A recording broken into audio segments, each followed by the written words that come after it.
Pakistan versus Australia first ODI match 4 नवंबर को खेला जाएगा और ये मैच पाकिस्तान ना सिर्फ एक लंबे अरसे के बाद ओडीआई का खेलेगा बल्कि इस मैच के बाद पाकिस्तान की जो चैंपियंस ट्रॉफी 2025 को लेकर तैयारियां हैं वो भी खुलकर सामने आनी हैं। सो इसलिए पिछले कुछ दिनों से जो पाकिस्तान की ओडीआई टीम होगी उसके हवाले से खबरें सामने आ रही थी जिसमें यह कहा जा रहा था कि बड़े बड़े नाम जो हैं उनकी छुट्टी होने जा रही है। लेकिन अब इंटरेस्टिंगली एक नया यूटर्न जो है वो पाकिस्तान वर्सेस ऑस्ट्रेलिया जो मैचेस होंगे उनके दरमियान हमें देखने को मिलेगा और शाहिन अफरीदी, मोहम्मद आमिर दोनों प्रीमियम फास्ट बॉलर जो हैं ये इस दौरे के अंदर हमें T20 क्रिकेट के अंदर नजर नहीं आएंगे। अब ये यूटर्न क्यों लिया गया है? क्या शाहिन अफरीदी को सेव किया जा रहा है या शाहिन अफरीदी की T20 टीम से छुट्टी करा दी गई है? ये डिटेल्स आज के वीडियो में मैंने आपके साथ शेयर करनी है। इसके अलावा जो फाइनल स्क्वाड बनता हुआ नजर आ रहा है वो किन किन खिलाड़ियों पर शामिल है, क्योंकि गैरी क्रिस्टन ने साउथ कील के हवाले से कहा कि ये मेरे जो ओडीआई सेटअप है उसका हिस्सा नहीं है जो मैंने प्लान आउट किया हुआ है। लेकिन पिछले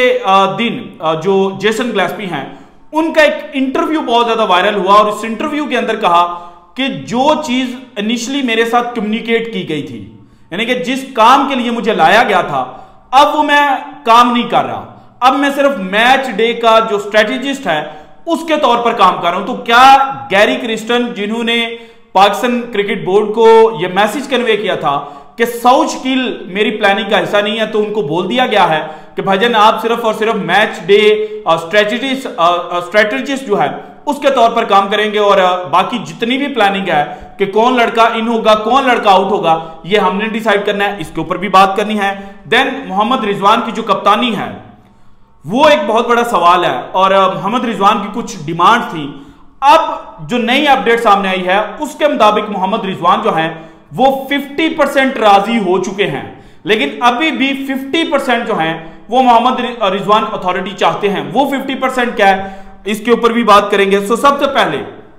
जो इस वक्त की सबसे लेटेस्ट अपडेट है वो ये है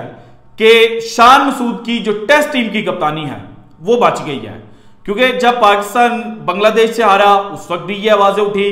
कि जो शान मसूद हैं उनको तब्दील किया जाए। उसके बाद पाकिस्तान इंग्लैंड से जब पहला टेस्ट मैच हारा तो ये आवाजें मजीद उठना शुरू हो गई और शान मसूद के जो हमायती थे उन्होंने भी ये कहना शुरू कर दिया कि शान मसूद पाकिस्तान क्रिकेट को अच्छी तरह से लीड नहीं कर पा रहे और शान मसूद की क़यादत में पाकिस्तान ने जो शर्मनाक रिकॉर्ड है वो चूंकि अपने नाम किया तो इनको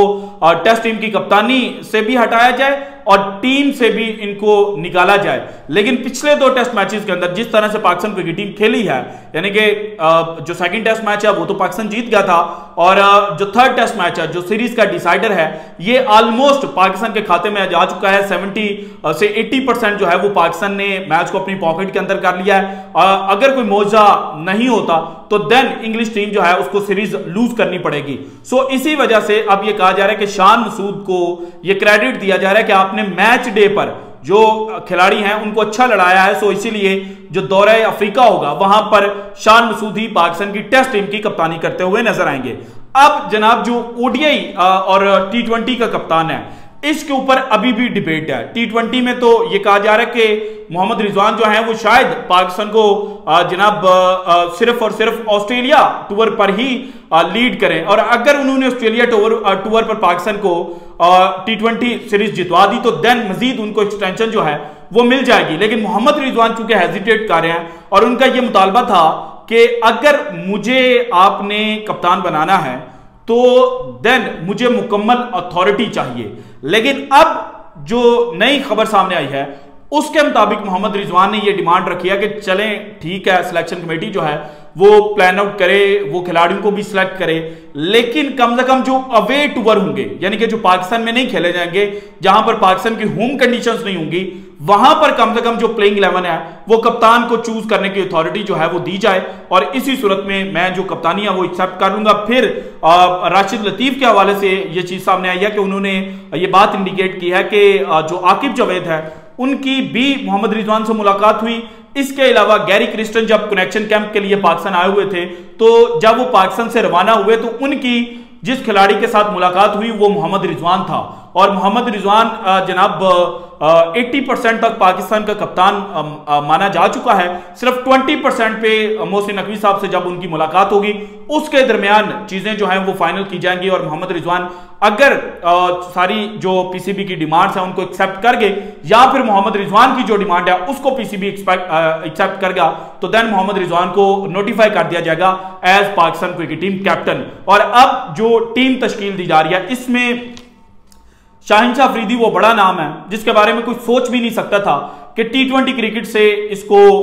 ड्रॉप किया जाएगा। और अब ये चीज कंफर्म हो चुकी है कि शाहिनशाह अफरीदी जो है वो दौरे ऑस्ट्रेलिया पर जो T20 सीरीज है उसमें पाकिस्तान को रिप्रेजेंट करते हुए नजर नहीं आएंगे। हालांकि आकिब जावेद ने जब ओडीआई वर्ल्ड कप 2023 के दौरान एक टीवी के साथ वो मुंसलिक थे और वहां पर प्रोग्राम करते थे तो उन्होंने एक बात की थी कि शाहीन हारिस ये हमने T20 क्रिकेट के लिए प्रोड्यूस किया है, लेकिन अब शाहिनशाह अफरीदी को T20 से ही रेस्ट देना ये इंडिकेट कर रहा है कि या तो शाहिनशाह अफरीदी को जनाब सेव किया जा रहा है या फिर शाहिनशाह अफरीदी की फॉर्म ऐसी नहीं है या शाहिनशाह अफरीदी के हवाले से ये पाकिस्तान क्रिकेट बोर्ड की जो सिलेक्शन कमेटी है उन्होंने एक्सेप्ट कर लिया है कि अब चूंकि इसको नई गेंद के साथ उतनी मूवमेंट नहीं मिलती और डेथ ओवर्स के अंदर वैसे ही शाहीन की फेंटी होती है, सो इसलिए अब इसको T20 क्रिकेट जो है उससे कम से कम जो छुट्टी है वो करवा दी जाए और ओडीआई सेटअप के अंदर शाहिनशाह अफरीदी नजर आएंगे, लेकिन मोहम्मद आमिर जो है वो ओडीआई और T20 दोनों सेटअप के अंदर नजर नहीं आएंगे। और कुछ लोगों का ये ख्याल है कि जो मोहम्मद आमिर की ट्वीट थी जिसमें उन्होंने कहा था कि जनाब बाबर आजम को क्यों क्रिटिसाइज किया जा रहा है, जब पाकिस्तान सेकंड टेस्ट मैच जीता था तो उस वक्त बाबर आजम को क्रिटिसाइज किया गया था सबसे ज्यादा। पाकिस्तान के जनाब जो डड्डू जर्नलिस्ट हैं उन सब ने बाबर आजम को क्रिटिसाइज किया था कि इन्होंने टीम को तबाह किया था और ये पिनौती थी, अब ये टीम से बाहर निकला तो टीम जीतना शुरू हो गई है। तो वो ट्वीट जो है वो शायद पाकिस्तान क्रिकेट बोर्ड के इनर सर्कल्स के अंदर नागवार गुजरी है, लेकिन जो जनाब इनसाइड सोर्सेज ने रिवील किया है और जो इजाज वसीम बागड़ी साहब ने भी बात की है उसको अगर लार्जर कॉन्टेक्स्ट के ऊपर देखा जाए तो मोहम्मद आमिर की जो सिलेक्शन है उसके ऊपर डाउट थे। इनिशियली राब्ता किया गया और उनसे उनकी अवेलेबिलिटी जो है वो पूछी गई, लेकिन फिर यह ख्याल जाहिर किया गया कि अगर मोहम्मद आमिर को इंक्लूड कर लिया गया तो फिर जो चैंपियंस कप करवाया गया था उसके ऊपर तनकीद होगी। सो इसीलिए मोहम्मद आमिर जो है उनको जो ये सीरीज है इसमें शामिल नहीं किया जा रहा और उनको शायद ये कन्वे भी किया गया है कि आप अभी हमारा जो सेटअप है उसका हिस्सा नहीं है, लेकिन अगर आपकी जरूरत पड़ी तो हम आपको टीम का जो हिस्सा है वो बना लेंगे। इसके अलावा शादाब खान के हवाले से यह था कि गैरी क्रिस्टन ने उनकी डिमांड की है T20 टीम के हवाले से, लेकिन अब शादाब जो है वो T20 में भी रिप्रेजेंट करते हुए नजर नहीं आएंगे। इफ्तिखार अहमद की भी जनाब T20 और ओडीआई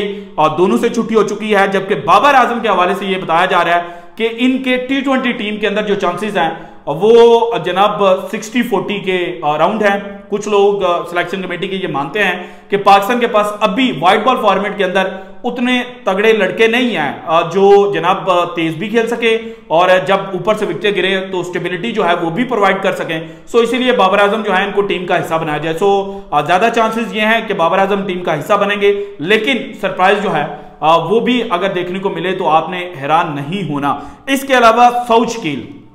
गैरी क्रिस्टन ने कहा था कि ये मेरी प्लानिंग का हिस्सा नहीं है, जो जनाब खबर रिपोर्ट हुई थी। और साउथगेट वाकई